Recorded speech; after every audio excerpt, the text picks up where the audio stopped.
WCNC Charlotte. This is Flashpoint, where power and politics collide, and the tough questions get asked and answered. Welcome to Flashpoint here on WCNC Plus. I'm Ben Thompson, joined by Julie Kay. A big show coming up, some familiar faces. Very familiar. Former city council members, people who've been in all forms of politics, really all over Charlotte, North Carolina, and at some point to the U.S. government. So we're talking to former Councilman Tariq Bokhari and Larken Egleston. Two sides of the aisle, but they have something that they're coming together on, which is really interesting. That's right. Take a listen. And joining us now, old friends of the program, Tariq Bokhari and Larken Egleston. Gentlemen, nice to see you. Been a while. It's been a long time. Great to be back. For long-time Flashpoint viewers, the three of us probably at least go back to 2018 when you all first ran for office, and you would come into the studio then. But then, for a large part of your all's time in office, it was over Zoom because of the pandemic and other things. It's just not the same. So it's We're nice glad to be back. It's nice to have you back. It's great to be back. We had such good memories. COVID, that's one of the things it ruined of many, which is being together in person to see if we can make you blush. We have a competition going. Let's see. All right. So bring us up to speed. You all left council each a while ago, different timelines, but went on to other public service. Now you're part of the Southern Group Charlotte office. I feel like, and maybe you feel differently, but I feel like when you hear the lobbying term, it's often maligned, but more than anything, misunderstood. Explain to folks watching, what are you all doing now? Well, so we've opened an office, a Charlotte office for the Southern Group, which is a Florida-based organization. It's the largest government relations, government affairs company in Florida. They have a Raleigh office they opened 2 years ago and realized that Charlotte was an enormous market in the Southeast, which is where most of their footprint is, that they did not have any representation. And obviously they wanted to approach this in a bipartisan fashion. We've known the guys in the Raleigh office for some time. Tariq's known some of the folks in the Florida team, and they said, well, we've got someone's in mind that we know have worked together in the past and come from each side of the aisle, but can work together well. And it's really just trying to help people navigate government. And so I think, as you said, a lot of times it's viewed only through the lens of people who are advocating for something that is viewed as bad. But everybody needs help navigating government. Right now, we've got a couple of folks we've been meeting with lately that are nonprofits here in the community that are having funding shortfalls because of things that are going on at a state level and a national level, trying to help them navigate those. So we certainly hope it can be a force for good, and it can be something that brings more attention, more resources, and more positive momentum for Charlotte and the region. Yeah, you all have said that you sort of feel like the city was underrepresented, I believe, when it comes to this sort of effort.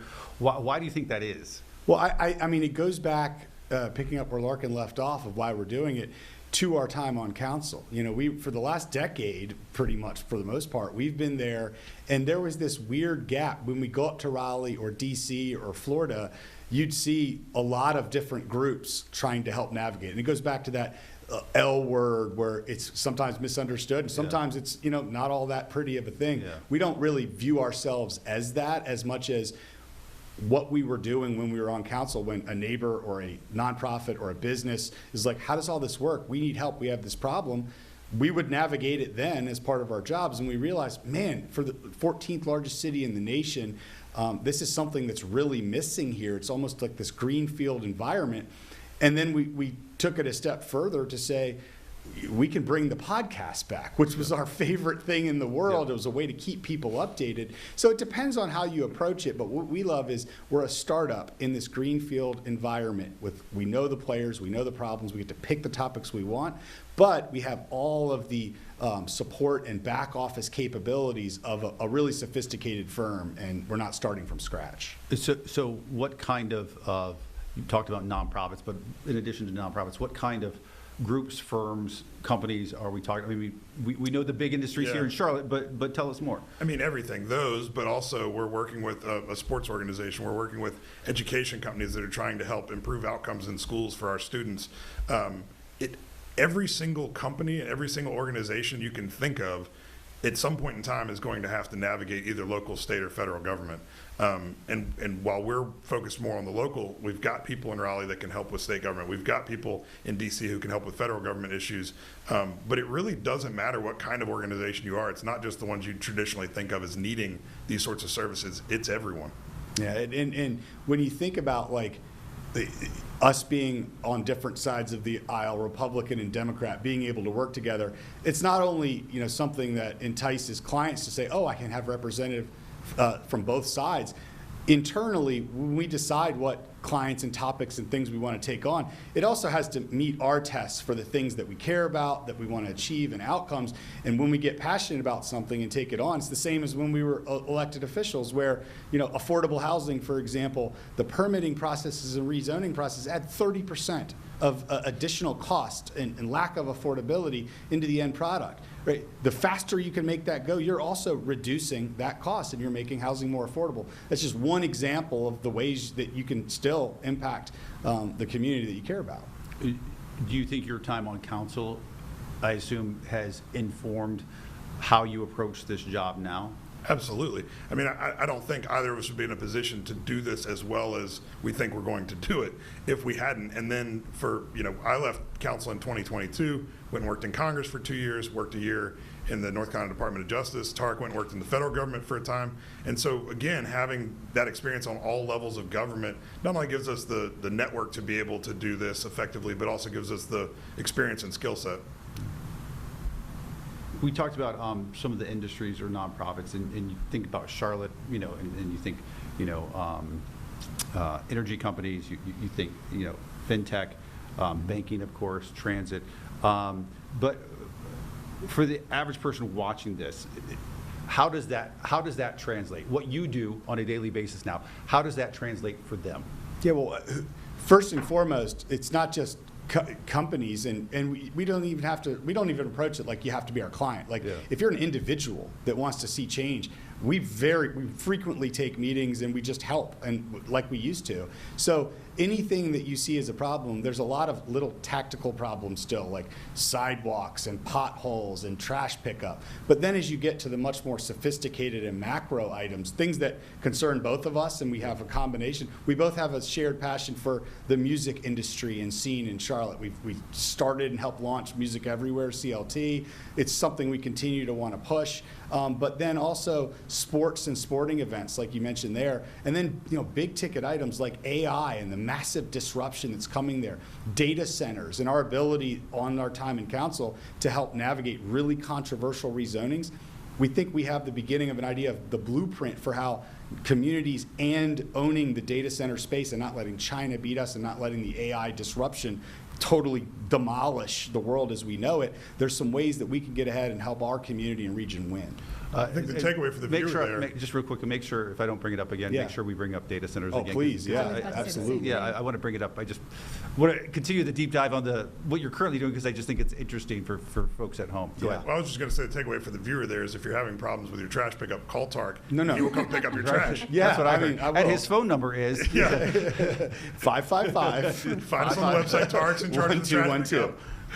So thanks for that insightful information, Larken, that you derailed us on. Anything else you'd like to say? Well, he ruined my punchline with the aside. Yeah, no, but I think the point here is that these causes, whether they're a nonprofit cause or it's somebody's personal issue, or whether it's a corporate cause, is they deserve advocating for, and that's why something like what you are doing now is important, because these causes don't have advocates in some cases. And I think that it's not just about, like you said, it's not just about working for clients. It's about looking at some of these issues that are important. We've now given ourselves, again, a platform to talk about things.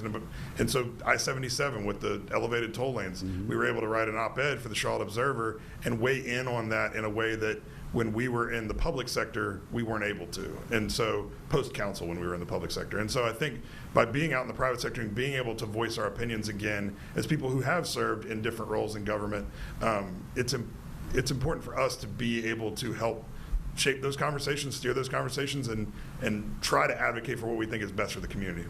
How would you compare this to what you have done in the past?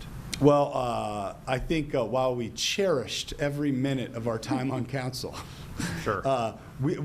it's good not to have to be doing that right now, yet still contributing to the mission of why we ended up doing it in the first place. When you look at, our time on council, and not just anyone's time on council, but particularly Larken and I, this is how we bonded, our desire to communicate publicly through the podcast, like what was happening and make people pay attention to odd year elections and what happens in their own backyard that affects them more than what they see on the nightly news, for example. But also then getting in deep to really sticky problems and navigating the staff and how to get to outcomes and how to fix macro situations. To us, those were the lessons we learned and the trials by fire that enable us now to go and continue doing that. I want to get your all's take on several issues in front of the city right now. We talked about data centers. We talked about the toll lanes. Before we go to break, I just want to talk to you because we haven't asked. Your time in D.C., what was it like? You liked it? You didn't like it? It's the exact same response as before. I cherish it amazingly. I am so grateful to not be doing it. It was an experience of a lifetime, but at the end of the day, I came in 3 months after the inauguration. I was part of that transition team. I led the entire FTA, and then the permanent administrator of the FTA came on board, handed the reins off, and it just felt like the right time to kind of say, this isn't exactly for me, but I cherish it. But as a person who was intimately aware of transit issues here in Charlotte on a city level, what did you learn there as a takeaway? Because I assume it was good, bad, otherwise, it was probably very illuminating. Yeah, it was massively illuminating. I could talk for an hour, but I think the one punchline I'd give you is there were so many resources and programs that were never brought before us when we were on the city council that I suddenly learned about. And I was like, why aren't we tapping into that? Gotcha, that makes sense. All right, our guests, Tariq, Bokhari, Larken, Egleston. We're going to take a quick break. We're going to be back, get them to weigh in on some of the issues facing the city right now after this. Welcome back to Flashpoint here on WCNC Plus. Our guests right now, Tariq, Bokhari, Larken, Egleston, former Charlotte City Council members. Gentlemen, good to see you again. Do you miss council? Not a lot. It's an incredible opportunity to have that direct an impact on your city, on your community. You really can, if you go in there with a focus on the things that you ran to impact and affect change on, you can have a meaningful impact, and you can do it quickly. That's really cool and really hard to replicate in any other role. That said, I think now with the ability to advocate for things and not be thinking so much about like the political implications or constantly running for re-election. And most of us had to have full-time jobs in addition to our public service on the city council because the pay is so low. So there's a lot of things about it I think that could be improved structurally. There's a lot of things about it that are limiting because of the political realities of it. But it was something I wouldn't trade for the world. And I'm so glad I did it. And now we look back on the things that have come to fruition that we sort of planted the seeds for, and that's really rewarding as well. No.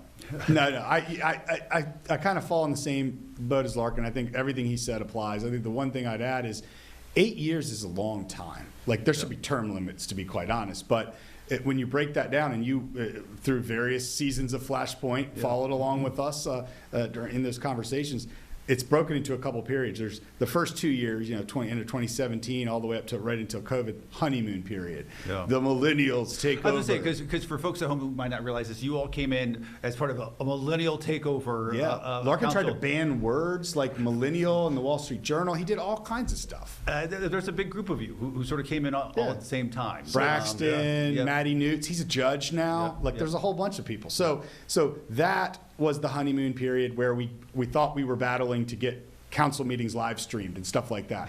Then COVID. So quaint. Yeah, so quaint.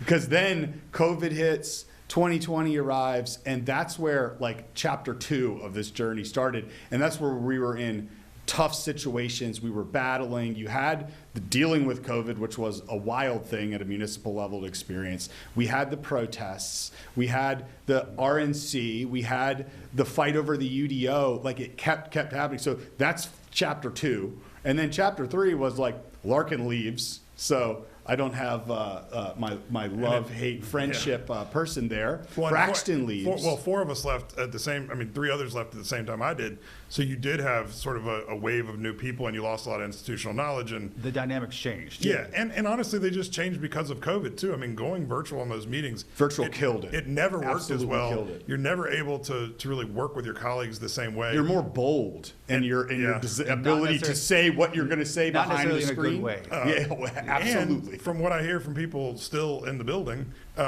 it never really came back. I mean, we used to go in on Monday mornings and be there all day leading up to See the each other meeting. in the hallway between our offices like you were in a real job. That that's just died not at happening anymore. COVID. It never came back. Well, what do you think is the biggest issue that current council is facing? The people, the members. No, I'm just kidding. The biggest issue they're facing right now is they've got a number of new people that have just joined, and they're getting trial by fire with the 77 toll lanes, with all these big topics that are there. And it still is a theme. You saw it in the retreat that they did last week. Trust, right? They made shirts that said like friends or something. I don't remember, but like Team, I think. Team, yeah. They're trying to figure out how to work together, and that was something that always has been a little dicey, but through the COVID period and then after, Got harder. There became these sects that existed, and all of a sudden, you see a lot more of these fights bleed out into the open and not be, managed behind the scenes. But it's critical that they get it figured out, and I know that they want to, because not only do we have I-77, but we have the entire shift to this new transit authority because of the tax that passed last fall, and that's going to be one of the things. And again, you're going to have change over time because these things take decades. So it's going to be different councils that finish the project that someone else started.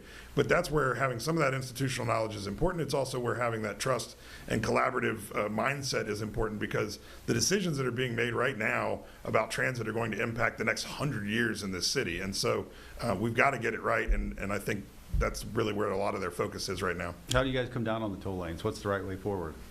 Well, this was one of the great things as part of the new way that we're bringing the podcast back weekly. We're dropping by shows. We're writing op-eds. We jointly penned the op-ed and to drop the Monday that they were all really coming to have the public forum, and it was all going to come to a head. And what was funny about that process for us is, like, our experience on council gave us insights that average people who don't have that really could think about. But it wasn't a no-brainer when we had to write it jointly. We weren't like, this is the answer, let's just write it. We had to debate a few points, and what we came up with was the least worst answer. But we also understood we're able to say this is the right thing to do, which is don't stall it, which they didn't, move forward, work with the neighborhoods, but the likelihood of being able to do some tunneling or something crazy expensive isn't likely. Expanding and blowing through the neighborhoods is not a good approach, but the elevated lanes is something that is a good trade-off, and we were able to say that without experiencing the massive public pressure they're experiencing, but knowing what it feels like and saying, this is the right answer at the end of the day. How the pressure weighs into it, that's a wild card. Listen, you guys, sign up for this. You run for office. This is part of the gig. But I will say, having covered council with Anthony Fox was mayor, it was around that time, probably 15 years ago. We're the best you've ever seen. But I was always taken back, and I tell people this when they talk to me out, like, and friends ask or family ask. What struck me at the time is how much work it is. Like, that is not for sort of the faint of heart. Like the reading you all have to do to be on council Should do. Yeah, it's as much work as you want to make it. You don't have to read any of that stuff, but if you don't, it's kind of hard to your to point, weigh in on. it's not like it's a full-time paying gig that you can do that and exclusively that. You all have other jobs in most cases that help pay the bills, and this is sort of a supplement to everything else you do, which is a big supplement. I mean, it's considered a part-time job. Yeah, it's interesting because I think there's pushback whenever there's talk about making it a quote-unquote full-time job. But at the same time, the expectations of your constituents are that you would be available full-time. They want to see you, as they should, at their community meetings, which are, I represented 30 neighborhoods. Tariq probably had about the same. All of them want you to be at their monthly community meeting. All of them want you to be at the rezoning town halls or discussions that are going on. And you should be. If you want to do that job well, it takes more than 40 hours a week to do it well. I think everyone does want to, but then they get there and often realize, well, if I've got to carry a full-time job, depending on the flexibility of that job, it can get really difficult. So I think again, as we continue to be one of the fastest growing places in the country, it's something structurally we need to look at. You talk about data centers. It's come up just in the last 24 hours at East Charlotte City Council talking about it. But it's certainly an issue that's coming up in communities all across North Carolina, all across the country. They take up a vast amount of resources. What is the answer? Yeah, so we actually will plug the podcast R&D in the NC. It used to be R&D in the QC. We changed it to R&D in the NC. This week, every week we do a big deep dive topic. This week we went into data centers. Each topic alone you could talk about for multiple hours. But if I was to say the 3 punchlines that we discussed and we think the answer is one, it is about the entire supply chain of digital infrastructure. The Siemens announcement and what they're doing, building the fiber that data centers need. The data centers themselves and the huge backlash that neighborhoods have about having it come in, the AI and the disruption to 50% of the white collar workforce. All that is one thing. Two, it's important when you approach data centers to realize that it isn't just about developers and data center owners need to make money. We have to beat China at this, or they're going to be the ones in control of how AI and how data centers ultimately relate to the future. And our workforce is going to need something to transition. But finally, the third major punchline we talked about, which I think goes to the answer, is right now neighborhoods are standing up, and the hot thing to do is say no and fight against it, and their goal is to make it go away.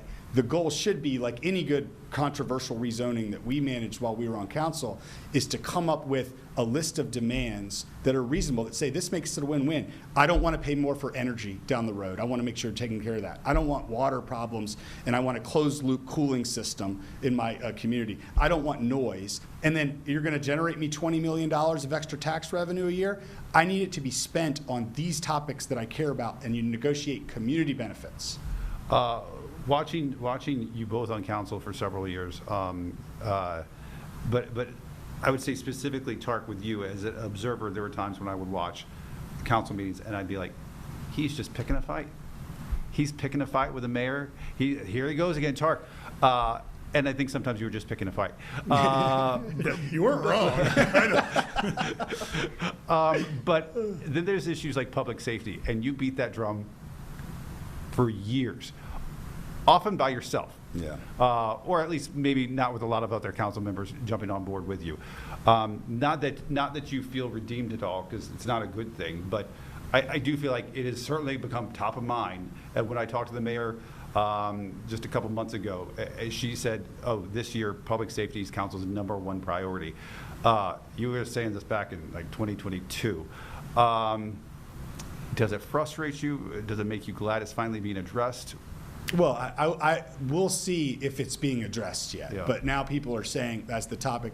During that time, it was both frustrating because I really did care about the topics, but it also was, in looking back now that I'm separated from it, so it's probably my proudest thing that I got to do and be the champion. I wish there had been more, but it was an honor to be the champion for those folks. They mean so much. But now we're seeing the safety implications, and whether it's the light rail and in jeopardy the future transit system and the funding for safety there, or the epicenter reselling again, right? Safety is the element that brought that down. Eastland Mall, safety was a key driver of what's happening there. North Lake, safety is that common thread and the fundamental responsibility to get right. And too often it was kind of like, well, it's not a burning, raging fire in front of us right now, so let's focus on other topics. I'm hopeful that it moves in the direction of we're going to get this right first. And I think the new police chief is well liked and hearing great feedback from the rank and file. I think we're moving in the right direction. All right. More Flashpoint right after this. Welcome back to Flashpoint here on WCNC Plus, wrapping up our conversation with Tariq Bokhari, Larken, Egleston, now with the Southern Group, former city council members, member of Jeff Jackson administration, up to the Attorney General. You went on to the Federal Transit Authority, now doing other big things. All right, so you plugged it just a second ago, but you guys have continued the podcast. It's a new iteration. As Tariq said, we went from R&D in the QC to R&D in the NC to delineate from the previous iteration of it, but also because we're doing things more broadly than just Charlotte now, working with people all across the state. But it has been a lot of fun to bring that back and to be able to do things like Flashpoint. That, I think, for me, I'm assuming for Tariq as well, going into the public sector, those are the kind of things you're not really allowed to do anymore when you're representing someone else. When we get to represent ourselves again now, we can do them. And again, it gives us a platform to talk about the things that we think are important in this community and try to push the conversation in the direction that we think is best. For example, Yes, please. really excited that next year the World Military Games is coming. It made me think, walking nostalgically through here back in the old Flashpoint days, Ben, this is an amazing opportunity for you to do your photo Promos, shoots. yeah. And instead of ski goggles and poles, maybe it's different military outfits and discus. Do they throw Yeah, discus? I don't know, but I can see Ben in fatigues. This is going to Is look that good. possible? Can we just go ahead and agree that you will do something for the World Military Games like that? All right, so for the folks at home, Yes. when we first started doing Flashpoint together, 2017, 2018, there was a Winter Olympics promo running on WCNC Charlotte, and they had me decked out in Winter Olympics gear and We could probably go back and pull that old Cue video, right? the overlay video for this part as he finishes explaining it, You please. kid, but I will be doing it. Excellent. No, we were not kidding. wasn't my proudest moment. It but- should have but been. Hey, It looked great. Gave was you great, guys man. plenty of material, right? Yeah. Yeah, we love yeah, it. we need Material. that now, though, for the World Military Games is the punchline there. Yeah. It works because you look like an athlete. It's Still in the great only shape. the only time I've ever looked like an athlete. I want to point out that before you guys showed up, he warned me that y'all would be bringing up the goggles. So I was waiting this 100%. whole time. But for you've this. not yet seen the video, right? No, Yeah. this is going to be a fun Oh, yeah, this is surprise gonna be for great. me Yeah. afterwards. That's how predictable you guys are. Well, when you give us something that good, we'll never let it go. Yeah. Sure. By the way, side note, Larken just bobsledded this weekend. I did. Wow. Intense. Two-man luge, I think it was. No, they're two different events. How do you find yourself in that situation? Well, there's two places in the country you can do it: Park City, Utah, and Lake Independence Placid, New Boulevard. York. Oh. Nope. And yeah, it's pretty cool. But I now have a new appreciation for the athletes. We got into the sled while it was still, but then you watch the Olympians, and they're obviously push starting it and running and then jumping into it.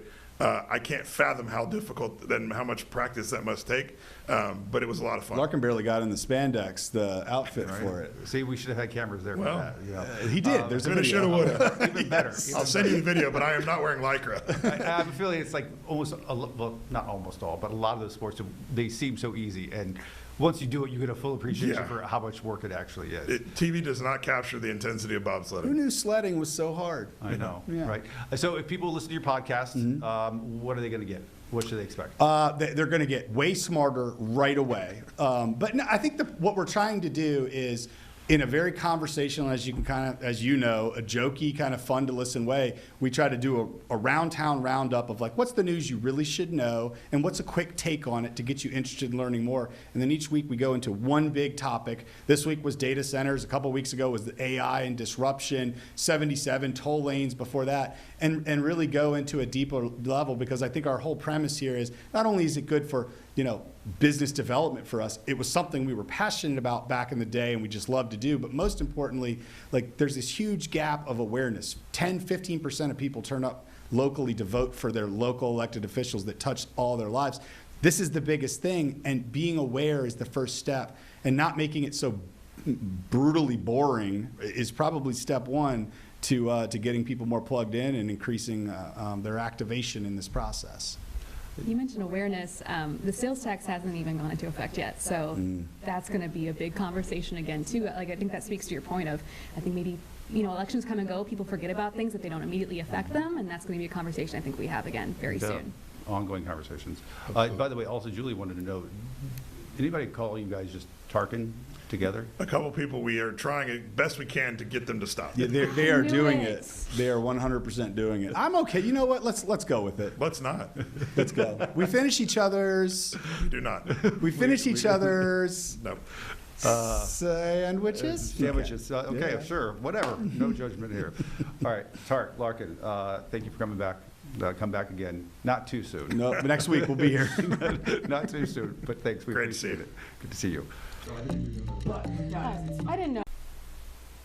Welcome back. Really interesting interview with Tariq and Larken. I was sitting in the producer chair for the first time, so I had an interesting time punching the buttons. If you see anything incorrect pop up, no, you didn't. You were juggling about 1,000 things at one time. I know, and if there's one part where I think you see Jeb, former Flashpoint producer, Yes. run over to help me figure it out. But we got there, moving it. slowly. So we like to end the episodes talking about what we learned. I learned how to press some buttons. I also thought just their insight onto, reflecting on their time in council compared to council now, how COVID impacted it. Yeah. Really interesting as someone who goes to council probably every other week to watch, and I have not seen council prior to COVID. I wasn't here. I thought that was really interesting. It was interesting when they talked about, when they came in as like this freshman class of millennials, and they had so much energy and excitement, and some people would say naivete about how to approach the job, and how, probably too dramatic to say it soured over time, but you could see, anybody watching city council meetings could see that it soured over time, and that some of them got not quickly, but over the years, sort of grew more jaded. And I think you heard that in some of what they said, but it was good to see what they're up to now, and how things change. And also, I think we got a better insight about Tariq's time in DC. Yeah. Not something he's really spoken about that much since it happened last year, and I think he laid out a more clear case of, that probably just wasn't a right fit for him. So, but as they allude to, two guys who've been a long time guests of this show, and I've interviewed them more times than I can count, and it's hadn't seen them in a while, so it's good to see them doing well. I also learned about your goggle promo. I'm sorry, I'm going to bring it up again. I'll never live down that ski promo. That was like several promotions managers ago, and it will always live with me. And we do, unfortunately, a lot of embarrassing things on TV. Things happen, either whether it's mistakes or you have to do a weird promo. I used to be a weekend morning anchor. And I hope those clips are gone. Yeah. Like there's clips of me in a rage room. There's clips of me baking on air. So, but the fact that one has stuck, it has lasted through the test of time. They will never let me live that down, ever. All right, folks, thanks for joining us for this edition of Flashpoint here on WCNC Plus. We hope to see you back here next week.